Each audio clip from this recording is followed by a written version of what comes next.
بسم اللہ الرحمن الرحیم۔ معزز اور محترم سامعین و ناظرین، السلام علیکم ورحمۃ اللہ وبرکاتہ۔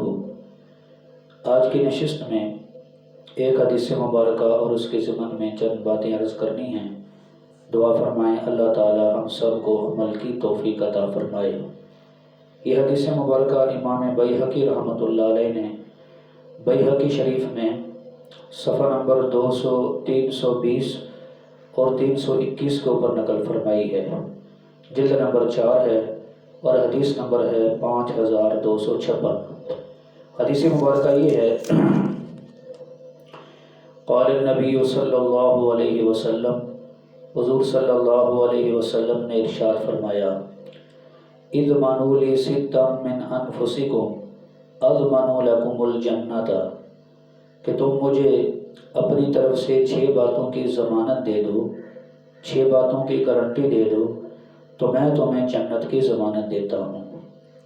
ادوا اذا اؤتمنتم، جب تمہارے پاس امانت رکھوائی جائے تو تم اس کو ادا کرو۔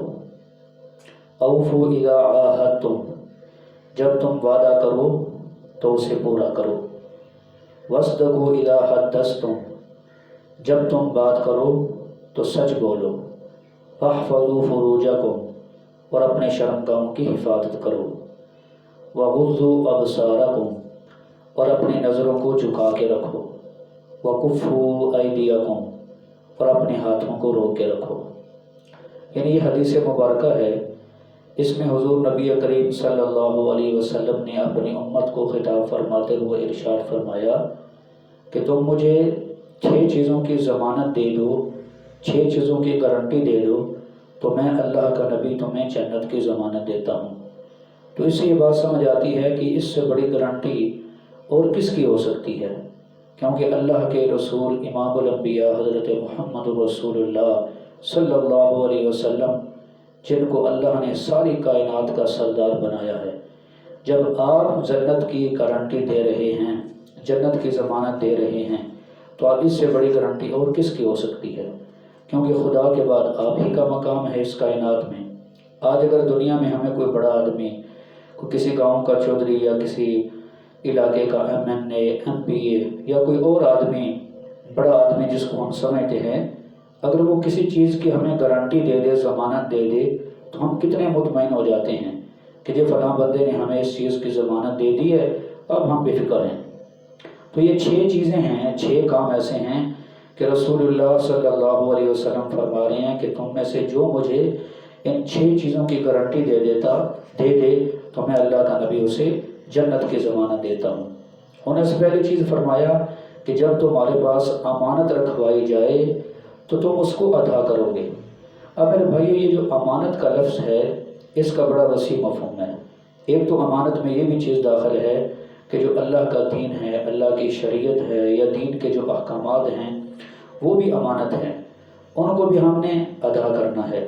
تو جو بندہ اللہ تعالیٰ کے دین پر چلے گا، اللہ تعالیٰ کے احکامات پورے کرے گا، تو گویا وہ بھی امانت کو ادا کر رہا ہے، کیونکہ قرآن پاک میں اللہ رب العالمین ارشاد فرماتے ہیں، اِنَّا عَرَضْنَا الْأَمَانَةَ عَلَى السَّمَاوَاتِ وَالْأَرْضِ وَالْجِبَالِ فَأَبَيْنَ أَن يَحْمِلْنَهَا وَأَشْفَقْنَ مِنْهَا وَحَمَلَهَا الْإِنسَانُ إِنَّهُ كَانَ ظَلُومًا جَهُولًا، کہ ہم نے اس امانت کو، دین اور شریعت والی امانت کو زمین و آسمان پہ، پہاڑوں پہ اور ساری چیزوں پہ پیش کیا، تو انہوں نے اس کو اٹھانے سے انکار کر دیا، انہوں نے اس کو قبول نہیں کیا، لیکن انسان نے اس کو اٹھا لیا۔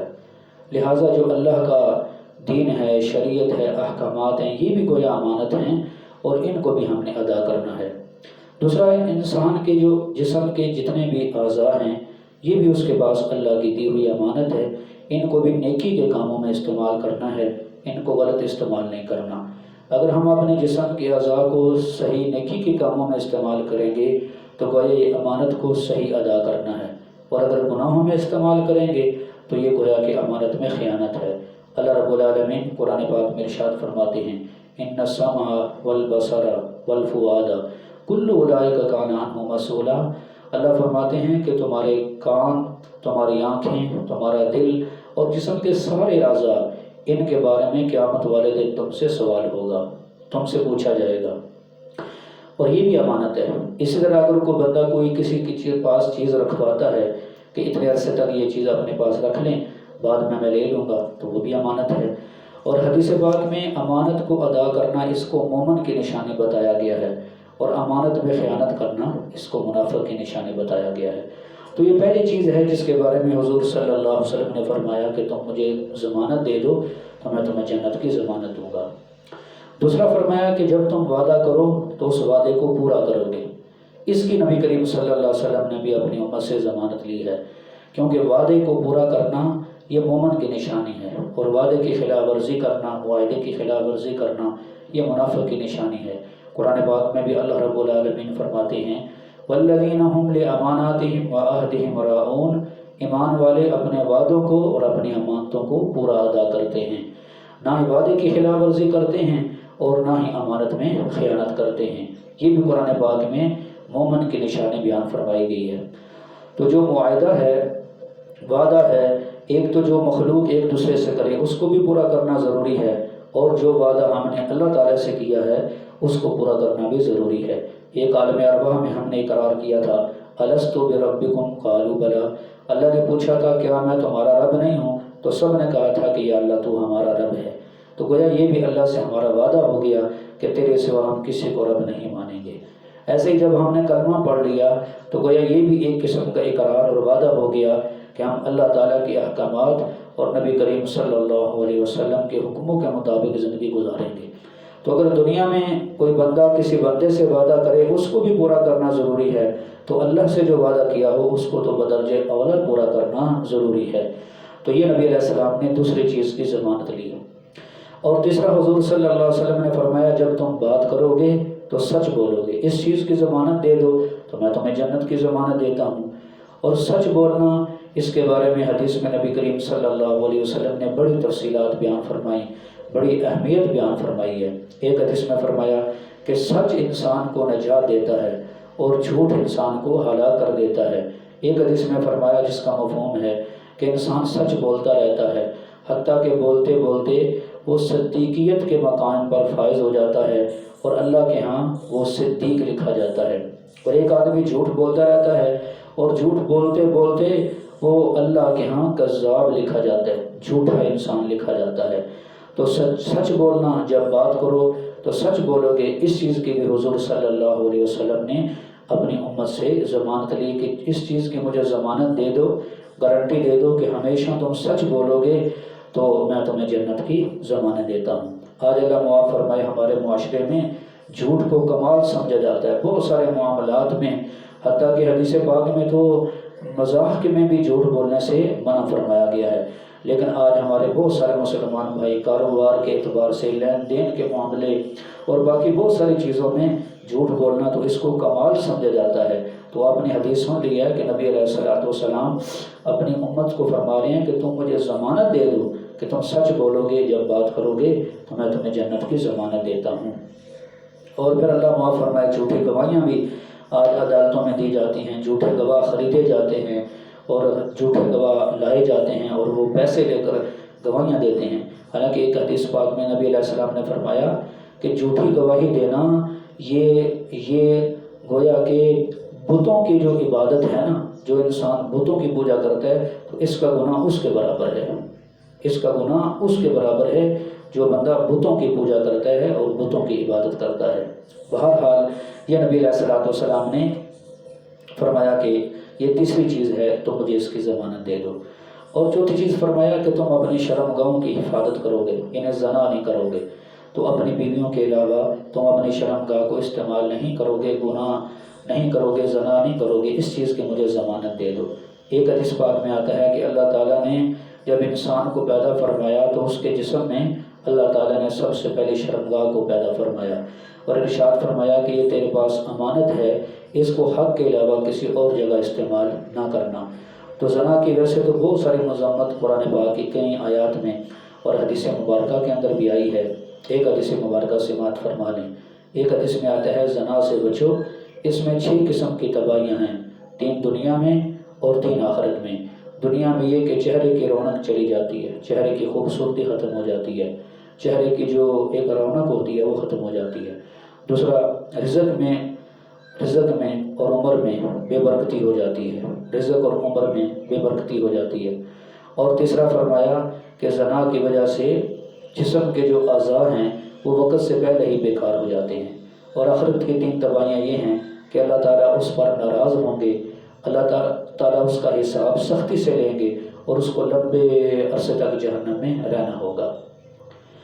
اور 5ویں چیز جس کے بارے میں حضور صلی اللہ علیہ وسلم نے فرمایا مجھے اس کی ضمانت دے دو تو میں تمہیں جنت کی ضمانت دیتا ہوں، فرمایا کہ اپنی آنکھوں کو، اپنی نظروں کو جھکا کے رکھو گے، انہیں کوئی چیز ایسی نہیں دیکھو گے کہ جس کو دیکھنا اللہ تعالیٰ نے منع فرمایا ہے، اپنی نظروں کی حفاظت کرو گے۔ اور خاص طور پر یہ آج کے زمانے میں جب کہ ہر نوجوان بچی کے پاس ٹچ موبائل ہے تو اس میں اب وہ اللہ تعالیٰ کے حکم کو مد نظر رکھے کہ کوئی ایسی چیز نہ دیکھے جس کو دیکھنے سے اللہ تعالیٰ نے منع فرمایا یا اللہ تعالیٰ ناراض ہوتے ہیں، فرمایا اپنی آنکھوں کو جھکا کے رکھو گے۔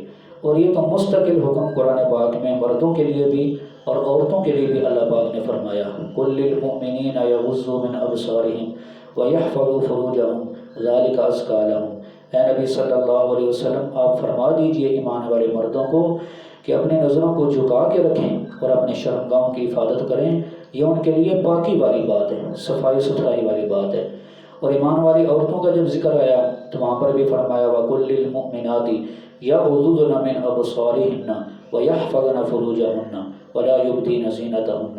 ایمان والی عورتوں کو بھی فرما دیں کہ وہ اپنی نظروں کو جھکا کے رکھیں، اپنے شرمگاہوں کی حفاظت کریں اور اپنے خوبصورتی کو، اپنے زیب و زینت کو ظاہر نہ کریں۔ تو یہ اللہ تعالیٰ کا یہ حکم ہے، رسول اللہ صلی اللہ علیہ وسلم نے اس چیز کی ضمانت دی ہے، لہٰذا آج کے دور میں اس کی اہمیت اور زیادہ بڑھ گئی ہے کہ جب ہر طرف ایک گناہ ہی کی دعوت ہے اور خاص طور پر موبائل کے جو گناہ ہیں ان سے ہم مسلمان اپنے آپ کو بچائیں۔ اور 6 اور آخری چیز فرمایا کفوا ایدیکم، تم اپنے ہاتھوں کو روک کے رکھو گے، یعنی اپنے ہاتھ سے کسی مسلمان کو اذیت اور تکلیف نہیں دو گے، بلکہ کسی بھی انسان کو یا مخلوق کو بلا وجہ تم اپنے ہاتھ سے نہیں مارو گے اور تنگ نہیں کرو گے۔ مشہور حدیث ہے، رسول اللہ صلی اللہ علیہ وسلم نے فرمایا المسلم من سلم المسلمون من لسانہ و یدہ، کہ حقیقی مسلمان وہ ہے کہ جس کے ہاتھ اور زبان سے دوسرے مسلمان محفوظ رہیں۔ اور ایک حدیث میں فرمایا کامل مومن وہ ہے کہ لوگ اس کے حوالے سے مطمئن ہو جائیں، مفہوم ہے کہ اس کے حوالے سے مطمئن ہو جائیں کہ یہ بندہ ہماری جان، مال اور ہماری عزت اس کو داغدار نہیں کرے گا، تو جس کے بارے میں لوگ مطمئن ہوں تو وہ بندہ کامل مومن ہے۔ تو یہ آخری اور 6 چیز حضور صلی اللہ علیہ وسلم نے فرمایا کہ تم اپنے ہاتھوں کو روک کے رکھو گے کہ کسی کو اذیت اور تکلیف نہیں پہنچاؤ گے۔ تو یہ 6 چیزیں ہیں جن کے بارے میں اللہ کے پیارے رسول صلی اللہ علیہ وسلم نے فرما دیا کہ تم مجھے ان 6 چیزوں کی ضمانت دے دو تو میں اللہ کا نبی تمہیں جنت کی ضمانت دیتا ہوں۔ اللہ تعالی ہم سب کو ان باتوں پہ عمل کرنے کی توفیق عطا فرمائے۔